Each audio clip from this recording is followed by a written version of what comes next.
السلام عليكم ورحمة الله وبركاته. مين قال انه طول العضو الذكري ما بيطولش؟ لا طبعا بيطول. والنهاردة عامة حلقة جددية من حلقات برنامجكم خليك واعي مع اتش.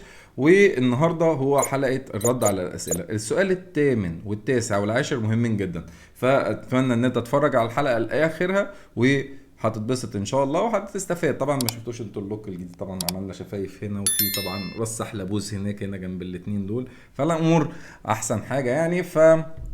ده اللي كان مأخرني عنكم، ان احنا بس بنجدد، بنحاول نصفي ذهننا، وتملي لما باجي بعمل حلقه لازم تكون حلقه قويه وجديده تليق بحضراتكم. شكرا على كل اللايكات وشكرا على كل اللي بيعملوا سبسكرايب، وطبعا لايك بتاعك مفيد ليا انا ومش هكلفك حاجه، وطبعا متابعتك شرف ليا. سؤال جالنا النهارده، السؤال الاول هو من حد ما يعني بتتباع طبعا الاسئله سواء من الكومنتات بتاعتكم او في وسائل التواصل الاجتماعي اللي موجوده على الصفحه. فالسؤال الأول بيقول: عمري 20 وطوله 11 سنتي وسمكه 10 سنتي. عادي طبيعي، بس احنا قبل كده قلنا تاني هنتكلم على الطول، والحلقات السابقة قبل كده تقدر تتكلم. طول السحلبوز يا جماعة بكل بساطة احنا قلنا الطول اللي على الورق 8 سنتي، الطول اللي على الورق 8 سنتي، الطول المناسب فوق ال 11، يعني من 11 وطالع خلاص.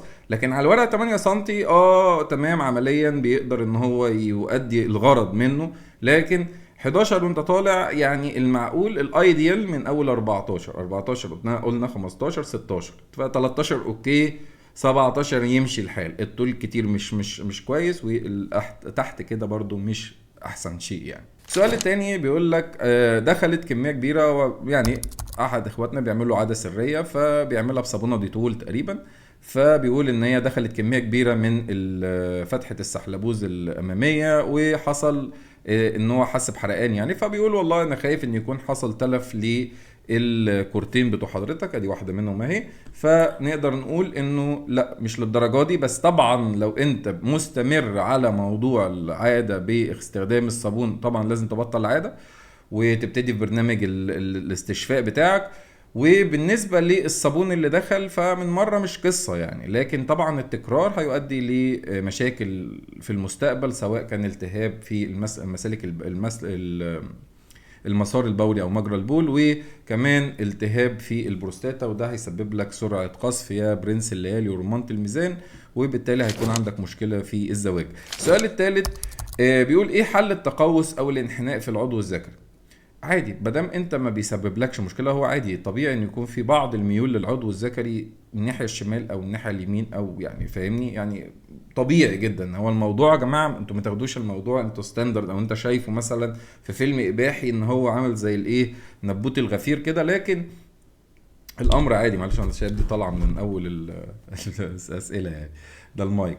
فعادي جدا على فكره، الموضوع ما فيهوش اي مشكله، بل بالعكس انه الامور عاديه بدل ما بيسببلكش الم، فالامر طبيعي يعني. ده السؤال الثالث. وطبيعي جدا في ناس عندها تقوس شمال شويه يمين شويه، اكيد مش هتروح عند سمكري يظبط لك الامور، الامر بالنسبه لك طبيعي. السؤال الرابع بقى بيقول: والله انا عندي ضعف وسرعه بسبب العاده، ايه هي مده التعافي؟ مده التعافي قلنا ان هي بتبتدي من مجرد ان انت تبتدي تبطل، يعني هي بتبتدي من مجرد ان انت تبطلت عمل العاده السريه ودعك في السحلبوز بتاعك اللي هو راسه اهي زي ما احنا قلنا.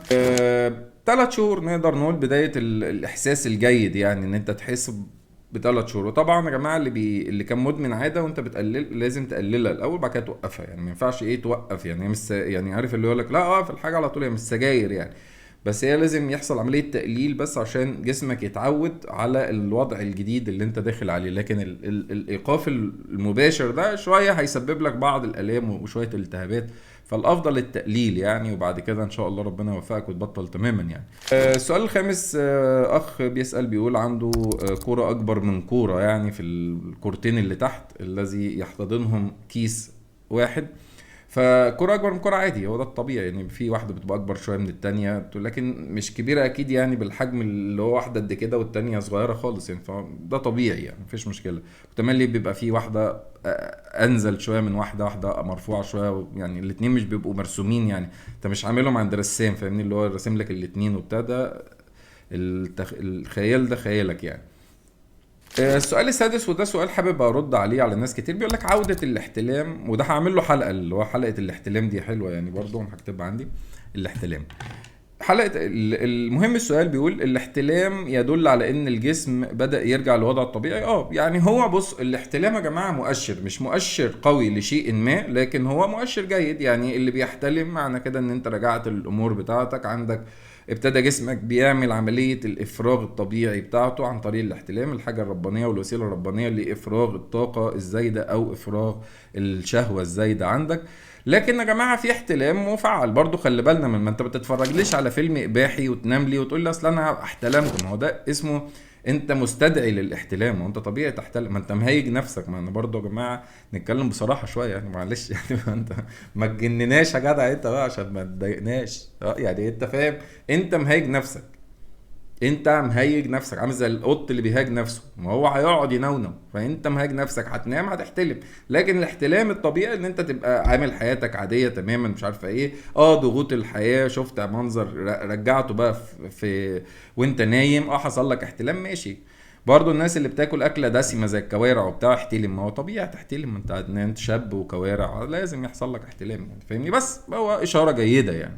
السؤال السابع كان خاص بالعسل الروسي. العسل الروسي يا جماعة ممتاز لضعف الانتصاب، وممتاز للعسل الروسي قلنا ممتاز لضعف الانتصاب اللي هو الهاني بانت ده، وممتاز برضو لسرعة الخصف، وبيعالج، هو علاج شامل مش حاجة مؤقتة لموضوع العادة السرية وكان مدمنها او اللي بيعاني من ضعف او سرعة خصف. ده بالنسبة للسؤال السابع.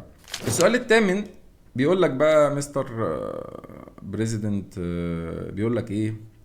هل عمل العاده بزيت جوز الهند، طبعا يعني هو بيقول لك زي هل عمل العاده بزيت جوز الهند الطبيعي دي مشكله يعني، ولا افضل، ولا يعني افضل من الصابون يعني؟ هو طبعا في الحالتين العاده السريه سواء بزيت زيتون او بزيت ليمون او بزيت الكالامارا هي عادة سرية في النهاية بتعمل لك مشاكل. الزيت برضه حبيبي هو مش يعني، هو برضه لو دخل مجرى البول هيعمل لك مشاكل يعني. هو الزيت جوز الهند الطبيعي ده يعني لو حطيته في عينك مثلا مش هتحرقك، ما هي نفس الموضوع، فاهم؟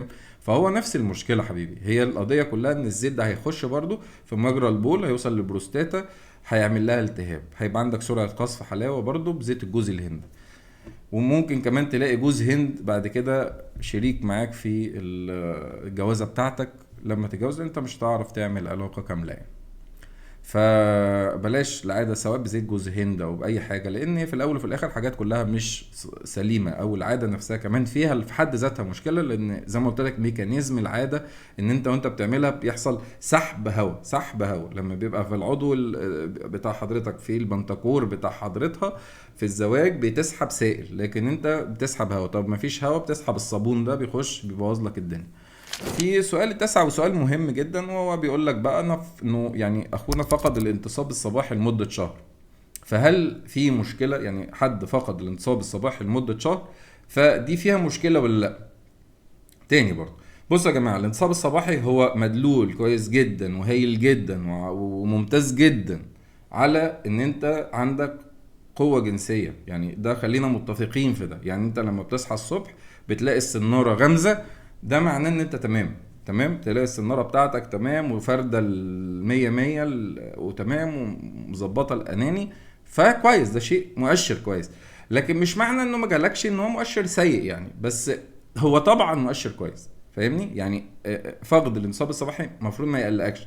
ليه؟ بدام انا عادي بيحصل لي انتصاب طبيعي في اليوم يعني، فاهمني؟ بدام بيحصل لي انتصاب طبيعي، او لما انا باجي بعمل علاقه انتصابي تمام ومية مية واموري تمام وزي الفل وحديد ومديد وتمام ومية مية وجديد، انت تمام.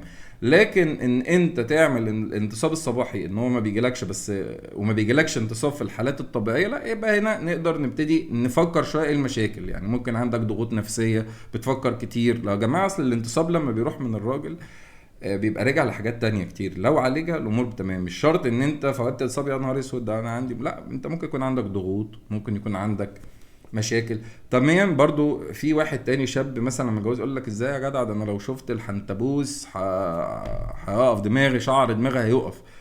انت التعود يا حبيبي، ما عشان كده انت بس ايه مستعجل على، وانت بتعمل عاده انت مستعجل على رزقك. لما تتجوز ان شاء الله وتتعود على الجواز، تتعود على علاقه انت نفسك مع الدود، بتحصل ان انت التعود ده بيخليك ان انت اقل شويه في الهيجان بتاع حضرتك. السؤال الاخير ده يعني انا فاكره جدا من شخص يعني ساله، بيقول والله في ادويه يعني ما مقويات اللي هي المالتي فيتامينز يعني، اللي هي بتبقى مالتي فيتامينز يقول لك للرجال، فاهمني، للرجال كويسه، مش هقول لك وحشه، هي كويسه فيها مجموعه من الحاجات طبعا كويسه، واي شاب او اي حد يعني معدي ال 30 محتاج المالتي فيتامينز دي، رياضيين محتاجين مالتي فيتامينز.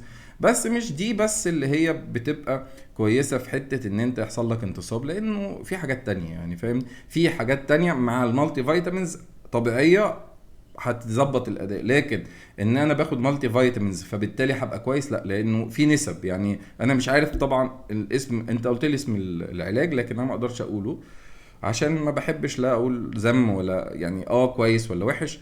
بس مثلا انت على سبيل المثال الزنك لازم يبقى مش اقل من 25 مللي جرام، فانت اقرا الفيتامين بي المركب لازم يكون بدوز كويسه تكفيك الحبايه بالمعدل اليومي المطلوب منك. برضو لو في الارجينين لازم الارجينين 1000 مللي جرام مثلا، ده على سبيل المثال عشان يديك مفعول. لكن انت مثلا لما تيجي تلاقي الزنك يقول لك مثلا 2 جرام ونص، 2 مللي جرام ونص، وفيتامين ب مركب مش عارف ايه وحده في البتاع، وبعد كده تلاقي الارجينين يقول لك مثلا 150 مللي جرام، هجس يعني، مش هيعمل لك حاجه يعني. الارجينين 150 مللي جرام مش هيعملوا حاجه، ده هي 1000 مللي جرام يوميا. فدي اللي انا عايز اوصله يعني، فاهمني. فانت عامه اقرا وشوف واعرف المفروض النسب اليوميه. لكن انا هقول لك في الحلقه، في نهايه الحلقه دي، انه الزنك مهم، الارجينين ده مهم جدا لضخامه العضو الذكري، عشان كده قلت لك استنى لاخر الحلقه. ثلاثة، ودي هتلاقيها بالتفصيل في حلقه المكملات الطبيعيه. ثلاثة، فيتامين ب مركب طبعا كويس جدا للاعصاب. فيتامين د، وده كويس برضو للطاقه والانرجي بتاعتك. فيتامين ه او سي، اللي هو فيتامين سي يعني فيتامين سي برضو ده كويس جدا لل الالتهابات، او ان هو انتي اوكسيدنت، بيخلي يقلل الالتهابات عندك، تمام. فالحاجات دي كلها طبيعيه كويسه وممتازه. عموما بشكركم شكرا جزيلا، بحبكم في الله. نشوف الحلقه الجايه وقولوا لنا رايكم في الكومنتات. وعامه في جزء تاني هيبقى اتعمل خاص بالاسئله، فحطوا اسئلتكم، اسالوا اللي انتوا عايزينه. كان في حد سال على قبل كده على الختان للرجال والكلام ده كله، معرفش، مش فاكر سؤالك، فياريت تعيد سؤالك تاني في الكومنت. المهم بحبكم وهتوحشوني جدا. طبعا الحلقه الجايه ان شاء الله بوعدكم في حلقه كل اسبوع على الاقل، على الاقل، ومش هغيب عنكم تاني، واشوفكم الحلقه اللي جايه.